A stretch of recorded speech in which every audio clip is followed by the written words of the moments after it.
नमस्ते।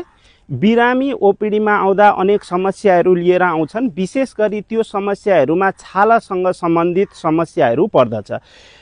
छालासँग सम्बन्धित समस्या लिएर बिरामी ओपीडीमा त आउँछन्, तर हामी चिकित्सकको नाताले त्यससँग सम्बन्धित के उपचार हुन सक्छ त, त्यसलाई फाइदा दिने, बिरामीलाई निको हुने के सुविधा हुन सक्दछ, के वनस्पति हुन सक्दछ, त्यसको चिकित्सा के हुन सक्दछ भन्ने खोज्ने हाम्रो जिम्मेवारी हो। तसर्थ एक जङ्गलमा आइपुगेको छु। यो करञ्ज प्रशस्त रूपमा पाउने जङ्गल हो।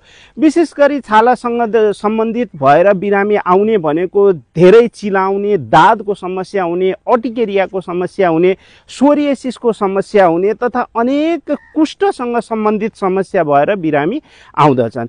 त्यसमा प्रयोग हुने एक वनस्पति, विशेष वनस्पति हो करञ्ज। यो करञ्ज हो, यो करञ्ज भनिन्छ पोङ्गामिया पिन्नाटा, जसको ल्याटिन नेम हो। यसको विशेष प्रयोग हुन्छ। यो करञ्जको सिड हो। यो करञ्जको सिड भित्र मेच्योर सिडबाट तेल निक्लन्छ। जसरी बदामको तेल निक्लन्छ, जसरी अनेक फलको तेल निक्लन्छ, यसको पनि तेल निक्लिन्छ। यस तेलको प्रयोग करञ्ज तेल नामबाट बजारमा पाइन्छ, बजारमा प्रयोग हुन्छ। तर शुद्ध रूपमा यसको प्रयोग गर्न सकियो भने यो करञ्जको तेल छालासँग सम्बन्धित समस्याको विशेष औषधि हो। यसले चिलाउने समस्या, जति पनि प्याटेन्ट औषधि छन् त्यसमा पनि करञ्जको प्रयोग भएको हुन्छ। चिलाउने समस्या तथा छालाको सोरिएसिसको समस्या, साथसाथै अर्टिकेरियाको समस्या पनि यसले ठिक गर्दछ। यो विशेष तेलको रूपमा प्रयोग गरिन्छ। साथसाथै यसको चूर्ण, यसको बोक्राको प्रयोग गरिन्छ।